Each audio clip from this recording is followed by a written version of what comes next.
Since the beginning of the Great Roman Civil War, Caesar had won battles in Iberia, Greece, Anatolia and Egypt, scoring victories in all three parts of the Old World. But the final triumph was nowhere in sight. Not everything was well in Rome. His own legions were agitated, and his enemies were gathering forces in North Africa. This video will cover Caesar's attempts to fix internal issues, the beginning of his campaign in North Africa, and the Battle of Ruspina. It is our honor to announce that this episode is sponsored by Total War Rome Remastered and Creative Assembly. Rome Total War is deservedly one of the most loved entries in the franchise, so the fact it's being remade is a dream come true for us and all fans of the series. Relive the legacy that defined the award-winning strategy game series, now with a suite of visual and gameplay improvements that bring the award-winning strategy classic up to modern standards. Experience a comprehensive remaster which maintains the original Total War formula that has captivated strategy gamers for over 2 decades. Build your empire, command ferocious battles, and conquer the ancient world like never before. The remaster improves and modernizes every aspect of the original. Play in full 4K with support for ultra-high definition resolution and overhauled graphics. 16 previously unplayable factions have been added on top of the original 22. Players can exercise more control than ever with new features such as a tactical map during battles, plus heat maps and icon overlays in campaign mode. The diplomacy system has been overhauled, and wider camera zoom levels and camera rotation on the campaign map are now available. Total War Rome Remastered includes the Barbarian Invasion and Alexander expansions in glorious new detail, and players will also gain access to the original Rome Total War collection on Windows. Support our channel and pre-order the definitive version of one of the best strategy games ever by clicking the link in the description. It is now late in 47 BC, almost a year and a half since the Battle of Pharsalia. Caesar had fought Pharsalia intending it to be a final killing blow to the Pompeian cause, and while it had been successful in severely handicapping the Pompeians, it had failed to destroy them completely. While Caesar had spent the last 18 months campaigning in the east, the Pompeian faction had been rebuilding in North Africa. Leadership had initially been offered to Cicero, but he had refused, preferring to use his political talents to try and influence the Senate in Rome. Instead, leadership was split between Cato and Scipio. Cato was something of a natural successor. He had consistently been one of Caesar's most ardent opponents and wielded great influence and prestige in the party, but he had next to no military experience. To balance this, Metellus Scipio was appointed as the overall military commander. Scipio had a long political career and served as consul alongside Pompey in 52 BC, had commanded an army in Greece against Domitius Calvinus, and had commanded the centre at Pharsalia. Despite these honours, Scipio had not really proved himself as a talented general. A number of his subordinates, most notably Labienus, were undoubtedly better commanders. Nevertheless, Scipio was given command due to his rank, prestige, and perhaps most of all, his name. Thanks to Scipio Africanus and Scipio Aemilianus, it was rumoured that no Scipio could be defeated in Africa.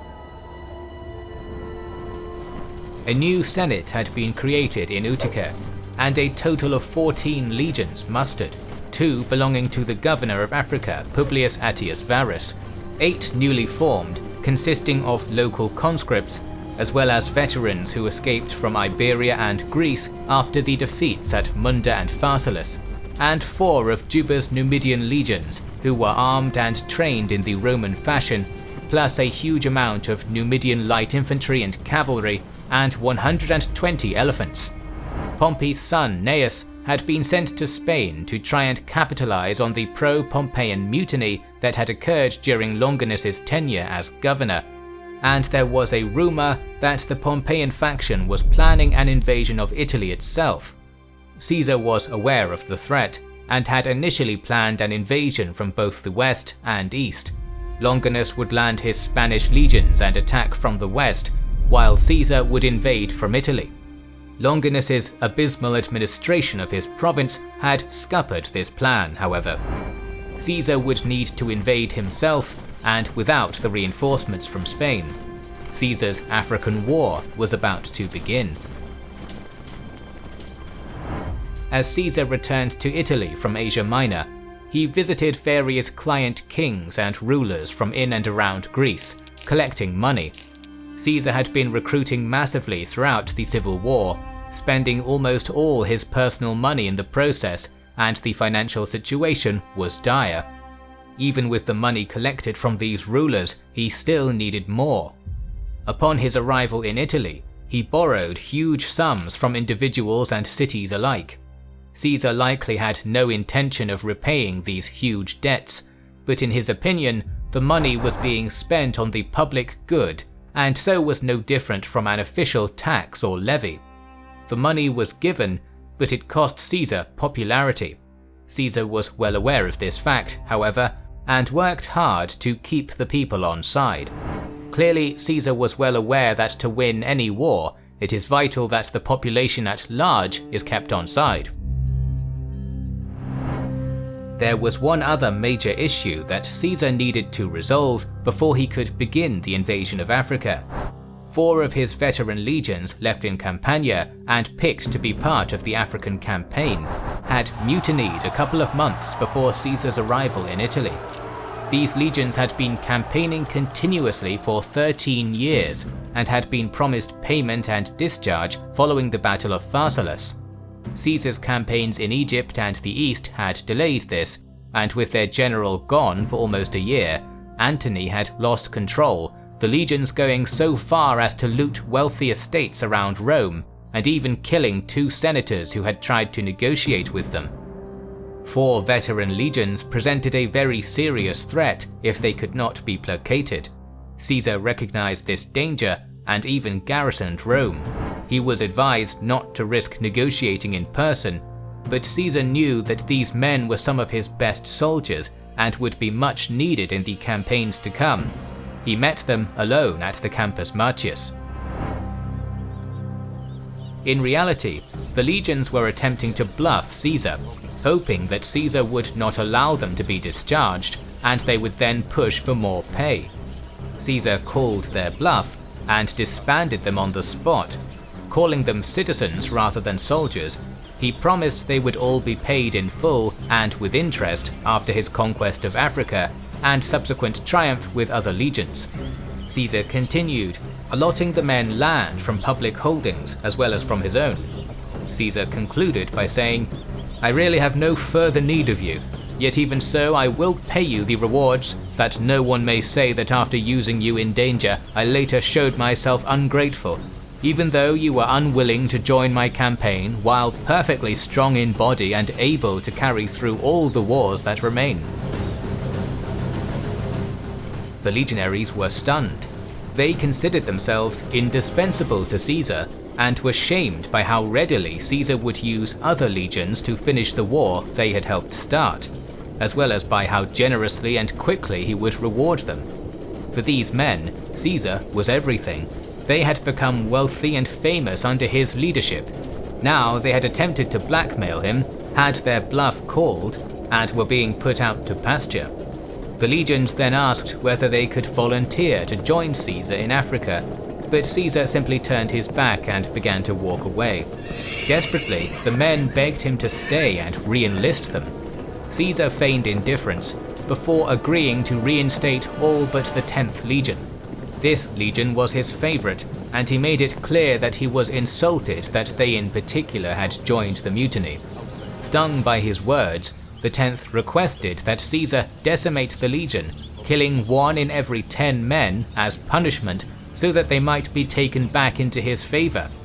Again, Caesar feigned indifference, before relenting and accepting the legion back without punishment. Caesar did keep a list of the leading figures of the mutiny and assigned them to other legions in particularly dangerous provinces, but overall it had been a brilliant success. All 4 legions were brought back into the fold without a sesterce being spent or a drop of blood shed. It was a prime example of the importance of the persona and personality of Caesar. No other man at the time could have spoken to the legions and reached such a conclusion. With the legions once again under control, Caesar could finally begin his invasion, and he ordered 10 legions to gather in Lilybaeum, Sicily, around late December.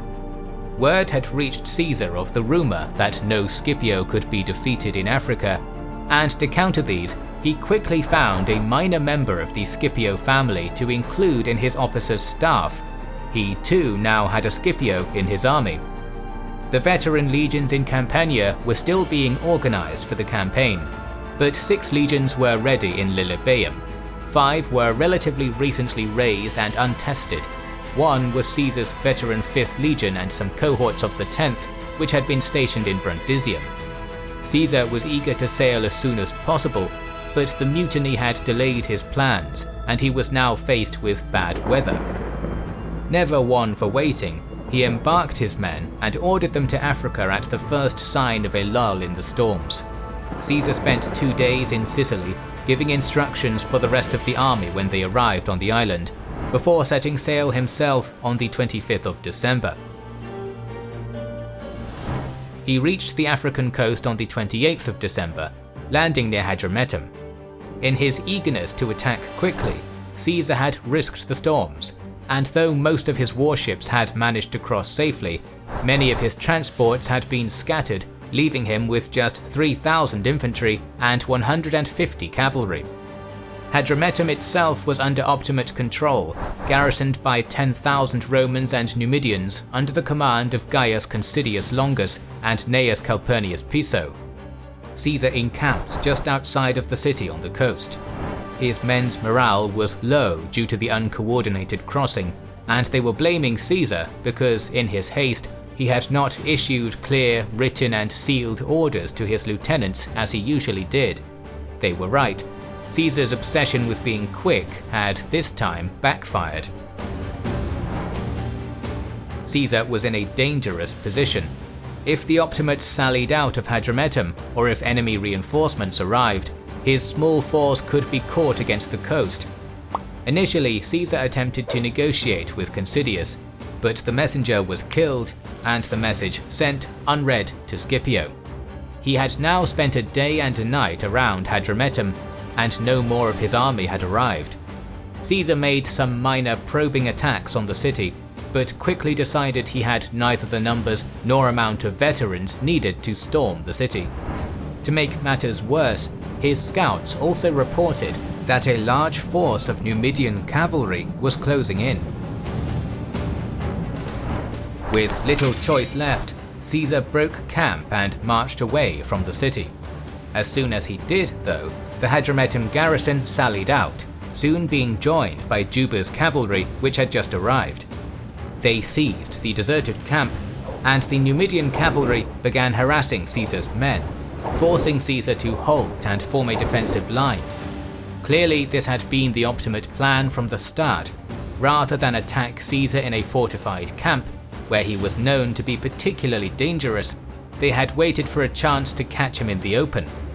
Initially, it looked as though Caesar would be surrounded and caught, just as Curio had been years earlier. Unlike Curio, however, Caesar refused to allow his enemy to hold the initiative, ordering his small numbers of cavalry to charge the Numidians. Caesar was well aware that they did not have the numbers to win such a fight, but he was also aware that the Numidians would retreat and skirmish rather than engage in hand-to-hand fighting. It was vital that Caesar keep his men moving rather than stop and risk becoming surrounded, and with his cavalry having repulsed the Numidians for the time being, Caesar seized the opportunity, ordering his legions to continue their march with the few veteran cohorts and cavalry at the rear. His veterans could be counted on to stand their ground against the incoming missile fire, while the cavalry would charge and scatter the Numidians. Though progress was slow, Caesar was able to continue this fighting withdrawal until he reached the safety of the town of Ruspina on the 29th of December. Disaster had been averted, but Caesar was still in a precarious position.